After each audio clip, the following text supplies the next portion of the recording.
mon expérience a fait que je suis arrivé d'abord à la poésie. Ensuite, je suis parti naviguer dans la pensée arabo-musulmane d'abord, puis dans la pensée occidentale ensuite. Alors, de par une formation qui passait par la philosophie, puis ensuite les relations internationales et puis l'anthropologie, j'ai donc, on va dire, j'ai capitalisé une expérience intellectuelle et artistique qui aujourd'hui me permet d'être plus ou moins à l'aise dans toutes les disciplines que vous venez de citer. Voilà, sinon je me sens à l'aise autant dans la poésie, dans la création littéraire en général, que dans la recherche qui est plus ou qui demande beaucoup plus de discipline, je crois.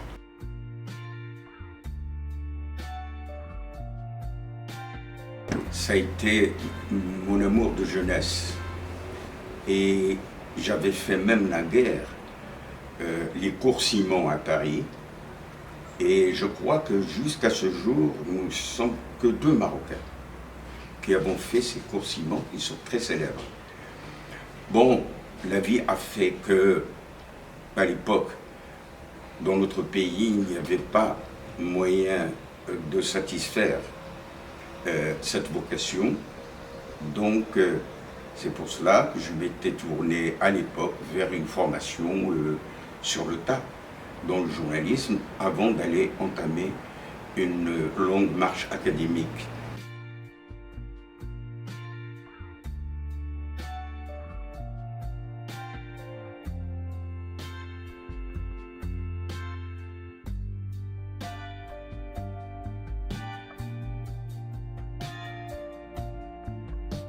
Tout simplement la curiosité, c'est-à-dire essayer de comprendre notre monde, essayer de comprendre l'humain, là où il se trouve, partout où il se trouve, et comprendre aussi un certain nombre de problématiques.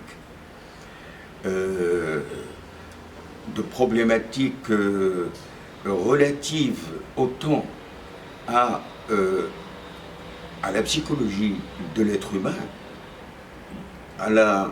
aux sociétés humaines, leur constitution, leur façon de se mouvoir, leur façon d'évoluer. Et cette curiosité-là m'a poussé à aller justement vers des champs d'investigation divers, comme par exemple l'anthropologie urbaine, dans laquelle j'ai pu travailler avec des équipes de recherche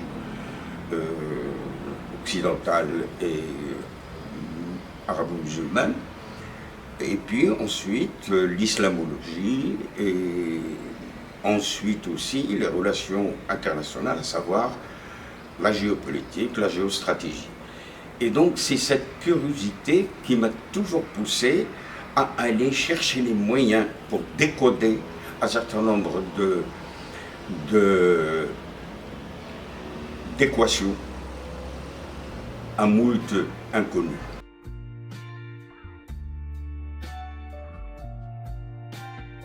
Là, ça me pousse un petit peu à parler du système éducatif. Est-ce que ce système-là favorise justement la curiosité de cette jeunesse qui ne demande qu'à comprendre notre monde, etc. Je ne le pense pas. Je ne pense pas. Et d'ailleurs, on a vu à maintes reprises Sa Majesté s'insurger contre le système actuel qui n'est pas performant ni du côté de cette curiosité pour le savoir, ou les savoirs, ni pour des formations pointues. Voilà ce que je peux dire. Sinon, il y a aussi l'exception qui confirme la règle. Il y a beaucoup de jeunes qui, effectivement, moi, parfois m'épatent par leur capacité à aller chercher des chercher à décoder la société sous des formes parfois vraiment admirables.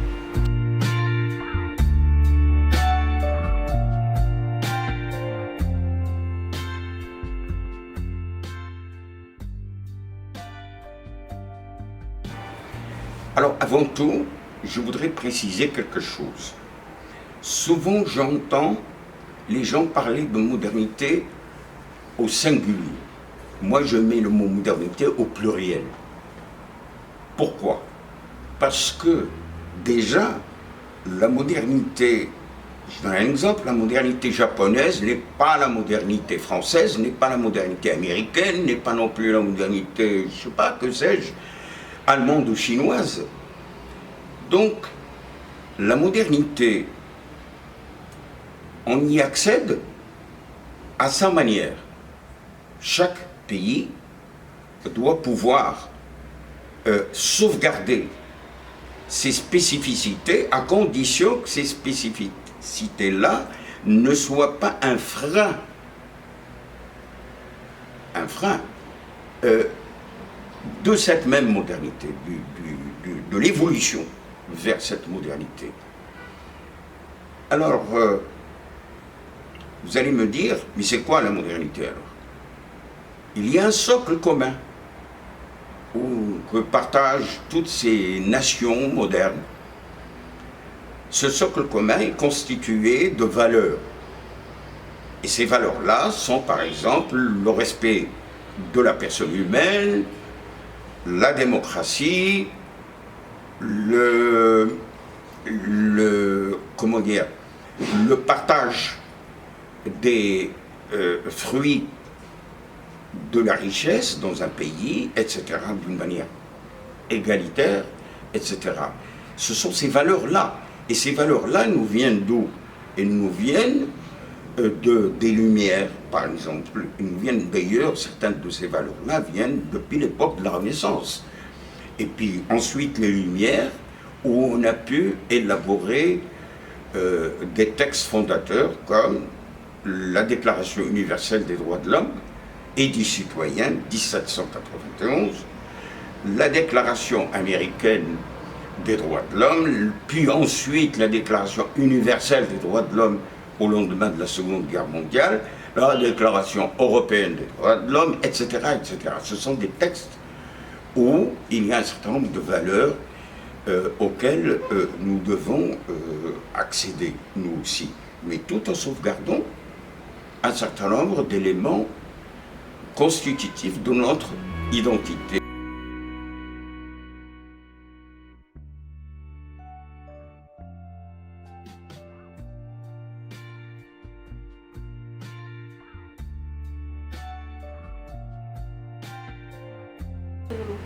L'islam politique qui évacue toute spiritualité, qui évacue cette aspiration à la transcendance que le Maroc a toujours connue, puisque l'islam marocain est d'abord un islam maraboutique. C'est un islam où la spiritualité joue un rôle central. C'est le rhizome de l'islam marocain. Quand on vient déployer un islam politique qui a toujours été étranger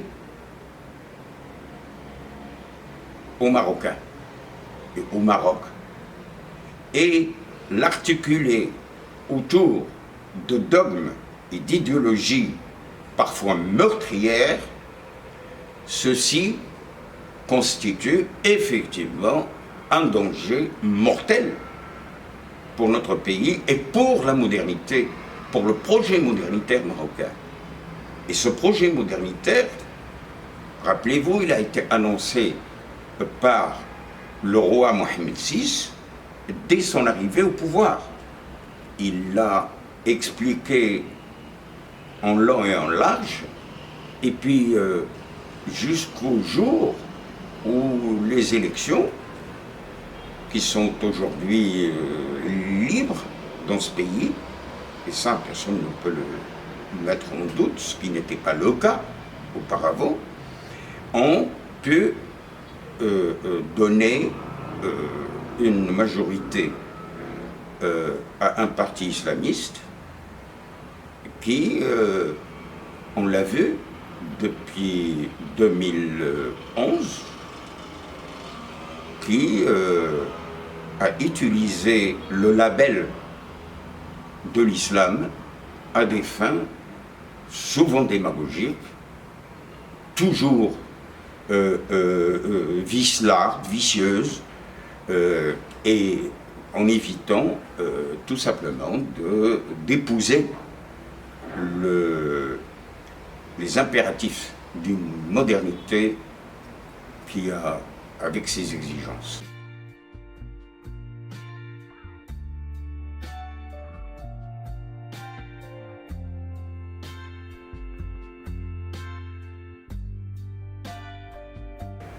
À l'ère des autoroutes de l'information, nous avons vu que grâce à ces autoroutes de l'information, c'est-à-dire les chaînes satellitaires, l'Internet, les réseaux sociaux, etc., nos islamistes ont pu avoir comme allié objectif ce que colportent ces autoroutes de l'information, c'est-à-dire des idéologies qui nous viennent de l'étranger et qui sont vraiment étrangères à ce pays. C'est pour cela que, bon, peut-on reprocher aux Marocains lambda d'avoir épousé un certain nombre de ces idéologies, de ces idées islamistes?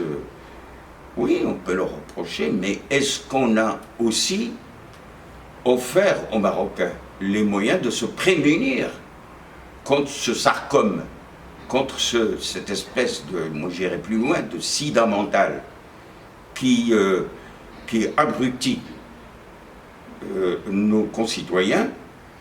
Et donc, je le répète, on n'a pas suffisamment protégé les Marocains en leur donnant les moyens, c'est-à-dire un esprit critique, des formations, etc.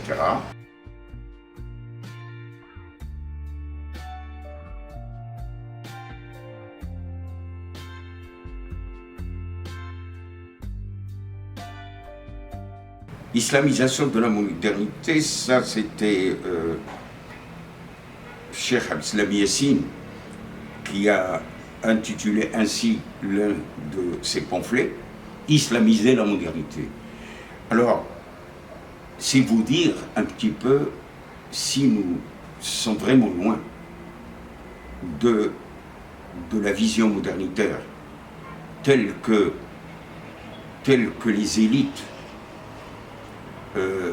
intellectuelles marocaines, je cite Jabri, je peux citer Saad al-Haroui, je peux citer encore d'autres, Sbila, etc., etc., Mehdi Manjra, et j'en passe. C'est vous dire si cette vision-là de ces intellectuels de valeur est vraiment en danger face à une démagogie qui s'est emparée d'un certain islam rigoriste, conservateur,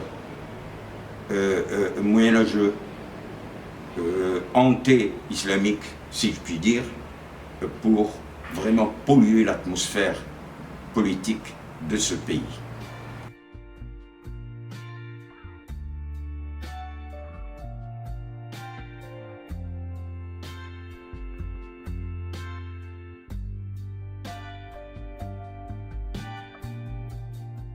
Nous avons deux exemples.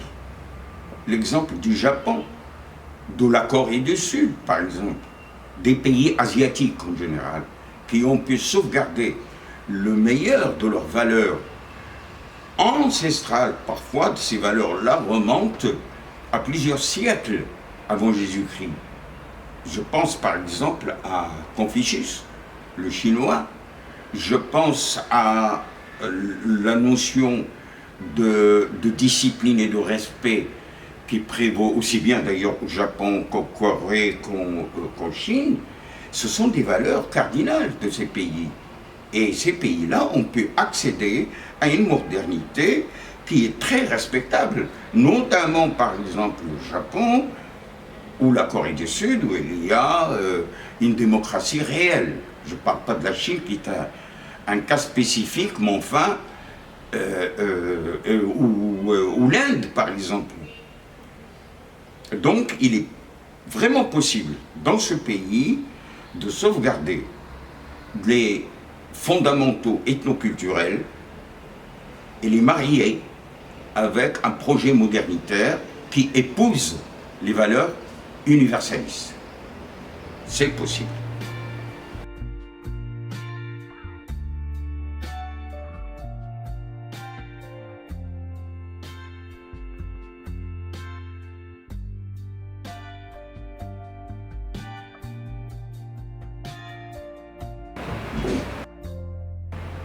Il y a là-dedans l'héritage de l'histoire. C'est-à-dire que vous savez que pendant plusieurs siècles, le Maroc a eu affaire à ses voisins de la chrétienté, c'est-à-dire l'Espagne, le Portugal, etc. Pendant plusieurs siècles, le Maroc a dû se défendre contre les assauts de ces anciennes puissances coloniales, mais bien avant, le Maroc était présent en Andalousie. Donc vous voyez bien que notre rapport à l'occidental, notamment le sud européen, est un rapport qui ne date pas d'hier. Il y a cette fascination parce que lorsque nous avons raté la première révolution industrielle, après avoir raté la Renaissance, puis le siècle des Lumières, le XVIIIe siècle, nous avons raté la première révolution industrielle, la seconde bien sûr aussi. Et donc on a vu ces pays-là partir vers, je ne dis pas la modernité, mais le modernisme, car il y a une différence entre modernisme et modernité. Le modernisme, ce sont les ponts, les aéroports, les ports, les autoroutes, etc. Ça relève le frigo, que sais-je encore. Ça, c'est le modernisme. La modernité, c'est d'abord une posture mentale. C'est une conception du monde où l'on respecte l'autre, où l'autre nous respecte, etc. Donc nous avons vu ces peuples-là partir très loin dans le progrès social et économique. Nous sommes un petit peu jaloux, mais nous ne nous étions pas préparés, donc d'où la fascination. Mais on a peur aussi que le Nsrani, ce qu'on appelle Nsrani, le Gaouri, l'Européen en général, nous vole une part de nous-mêmes. Parce qu'on est très attaché, le Marocain est très conservateur.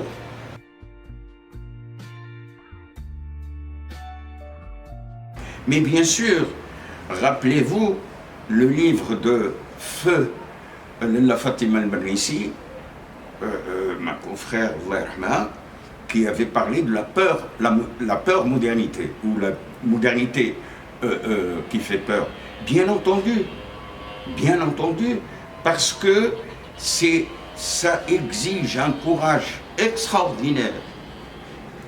Ça exige qu'on puisse, divorcer avec un certain nombre de postures, de comportements, d'habitudes. Et ce n'est pas facile de se débarrasser de tout cela. Parce que aller vers la modernité, c'est laisser aussi de côté, se remettre en question. Et toute remise en question fait peur.